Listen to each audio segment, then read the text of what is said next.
What is up guys, it's your boy Aswell. I'm here, back with another Dragonflight gold farming video. So I know what you're thinking, you probably thought we're done with gold farming now because we've exhausted all of the good gold farms in Dragonflight, and well, I guess that's not true. We have found a good gold farm again, and I'm going to give massive credits to Student for this one. He found this one live on his stream and he made a video about it yesterday, and I'm just here to show you the location, show you how it works, and how I'm personally doing it, and how to increase the gold per hour from the farm itself. This is a very interesting location. It has massive potential, but also requires a lot of setup and knowing what to do. Basically, I tried this yesterday with two separate groups, and if in one of the groups you made like 20,000 gold per hour, and in the other one we made 80,000 gold per hour. So the actual difference is massive here. So if you have a group where nobody knows what to do and where to pull and where to go, then the gold per hour goes down massively, and I'm here to show you guys where you want to have the statue and where you want to pull as well. I also have a loot appraiser window right above my head right here, so you can see the gold per hour we're making so far, and I'm just going to show you what makes up the gold per hour here. It's obviously a cloth gold farm, but cloth is not the only thing making up your gold per hour here. There's quite a few things, and if you watch at the beginning of the video, I looted an epic item, for example, that will play a massive role in the actual gold per hour here from the farm. So the farm itself is a massive cloth gold farm located right next to one of the first farms we found that I personally did myself live on stream for several hours. That was a very good cloth gold farm, and that one ended up getting nerfed, and from this one, if you're pulling correctly, you're getting more kills per hour, which leads me to thinking this one will also get nerfed. It's just a question about time.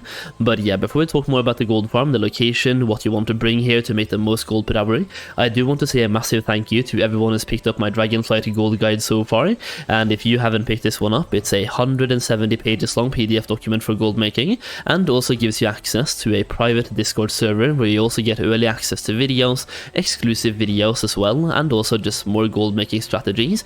And so far we have found so many ways to make gold in Dragonflight, and we have some ways to make gold that makes this one right here look like absolutely nothing, and you can make so much gold. It's so much fun. I absolutely love this expansion when it comes to gold making, because you can farm gold, you can set yourself up for daily gold, you can get gold from crafting, and there's so many different ways to make a lot of gold this expansion. It is super fun. Either way, the link to the guide will be down below, so you're getting a guide, you're getting a Discord server, early access to videos, exclusive videos, and way more as well. If that sounds interesting to you, check it out, the link will be down below.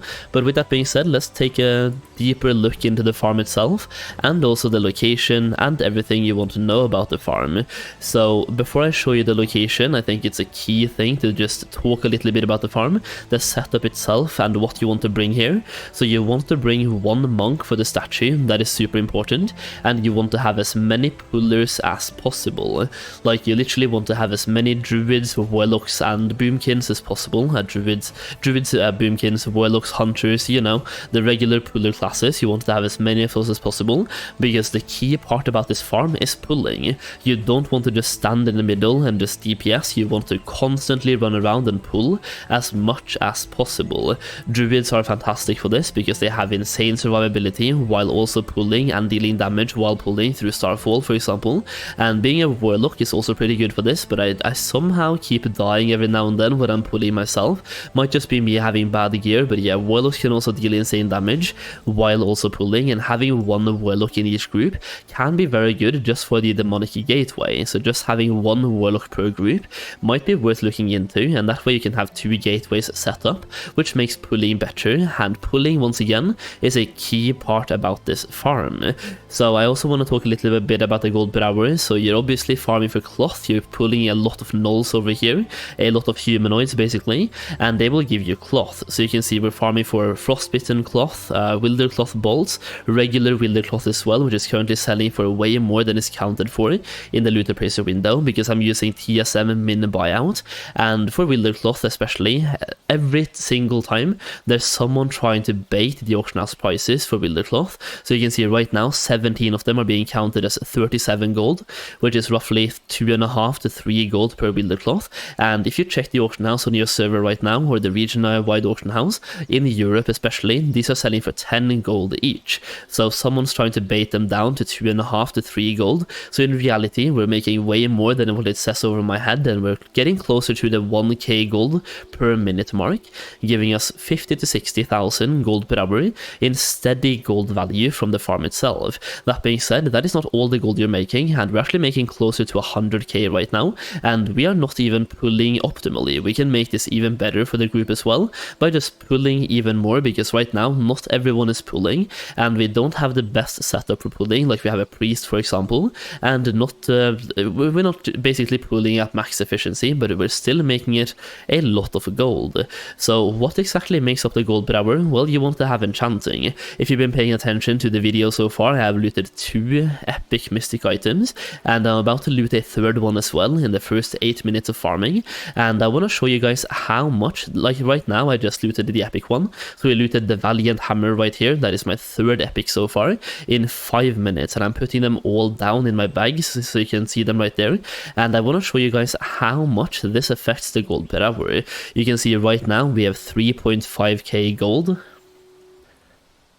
And just to show you how much enchanting actually affects the gold per hour, we have now disenchanted all of the mystic items, well, the blue ones at least, and the green ones too, and we're about to disenchant the epic ones, and you can see we just went from 3.5k all the way up to 22.5k. We basically made 19k gold from having enchanting in the first 7 minutes of farming. Granted, my luck right here was through the roof, but we're getting close to 10k kills per hour from doing the farm, which means you will get a lot of mystic items, and if you are going to do this farm, you want to have both tailoring and enchanting with the right setups. So talking about professions, let me show you which setups you want to have for the farm itself. So here we go. So when it comes to the professional setup, you want to have tailoring and enchanting like I just talked about, and for a tailoring there's only really one thing that matters here, and that is having cloth collection. Having this one maxed out is something you want to have for any type of cloth farming, because it will give you more cloth while you're farming, and by having the last point you will also collect wilder cloth bolts from the humanoids, and by having the first point you will get damaged wilder cloth as well, so frostbitten for example, and decayed wilder cloth and all of those things. So the first point is the most important, but really all of them are important, and getting 50 points in tailoring is super quick anyway, and you want to have 10 points here as well to unlock the subspec, so you want to have 60 points in total, which should be fairly quick to get if you want to set one up yourself to farm some gold. Actually, we have a video on how to get 80 points in like less than 2 hours in tailoring that you can get access to by subscribing down below. I don't know what's happening with the service today, but I just got disconnected, but yeah, if you want to check out that video, all you have to do is subscribe and you will get access to it. That is how you get 80 knowledge points, plus also how to make a ton of gold with tailoring, just by doing some easy setups. So check that one out if you're subscribed down below. Now the second profession you want to have is enchanting, and for specialization points here you want to have 50 points spent into Inside of the Blue to collect mystic items, and the more points you have here you get 1% extra chance to locate mystic items per point spent, and you also get plus 5% chance by having 25 points, and by maxing it out you get another plus 10% chance as well. If you max this one out and you want to make some more gold, you can go down to Draconic Disenchantment, and this will give you more gold from actually disenchanting the mystic items too. So you want to have at least 50 points in enchanting, but if you want to make the maximum gold possible, you want to have 90 points in enchanting. So those are the two professions you want to have, enchanting and tailoring with those specialization points. And with that being said, that is all the setup you want to have for the farm. So now that I've told you how to make the most gold per hour from the farm, let's talk about the location as well. So here we go. So the location for the farm is right here in the Azure span, and as you can see it's very close to our previous farm, which was located right about here, and we just moved like 50 yards this way, and now we have a new hyper spawn available right here. Now for the farm itself, it is very important you have the statue right around where these mobs are, so you want to have the statue right about exactly where I'm standing right now, and you want to pull a ton of mobs around this location. So basically where I'm flying now, you want to pull these mobs right here, all the mobs you see right here, you want to pull them back to the statue. So you want to have like a demonic gateway from here all the way over there, and you want to go all the way up here, pull all the mobs you can see right now, bring them back to the statue, which is located once again right about here, and you want to pull the mobs all the way over here as well, where you have 3 more packs. So you want to pull this pack, and this patrol right here. You can also bring this one and these 2 as well. Now take a gateway from here all the way way over here and bring those to the statue. It is important for them not to reset aggro, so let them hit you once or twice, which is why you want to have some survivability. So if you're playing a druid, save your healing cooldowns. If you're playing a warlock, save your health stone, and also just use as many defensives as possible basically and keep yourself alive. So you want to have one demonic gateway this way and one demonic gateway this way as well, and you also want to pull some mobs all the way up here. So you have a couple of packs up here as well. You basically have this pack right here, this pack right here, and this small pack right here.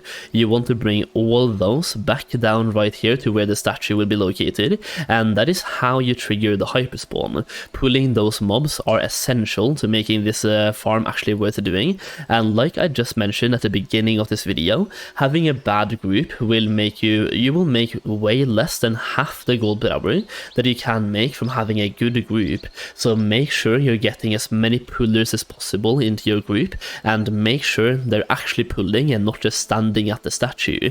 There's one person who should be standing at the statue, and that is the monk himself doing some damage. Everyone else should be pulling 24/7 in the locations that I just showed you. There's 4 different locations you want to pull. You have 7 pullers, so there should always be someone ready to pull at every single location, and that is how you make the farm actually worth doing. Once again, pulling is the key here. Either way, I've spent 11 minutes talking about the farm so far, but it's a very complicated one, and I think way too many people will be going here expecting to make huge gold, and then they don't do the pulling correctly, and they make way less gold and they give up on the farm. But the farm itself is absolutely insane if you have the right setup and the right people. So I just wanted to make sure to show you guys exactly how it's done, exactly where to pull, and the location, and everything you want to know about the farm. So if I missed anything, please let me know in the comment section down below, and yeah, go and test it out for yourself. Let me know how much gold per hour you are making from the farm, and that is basically it. Thank you so much for watching, and I'll see you again very soon.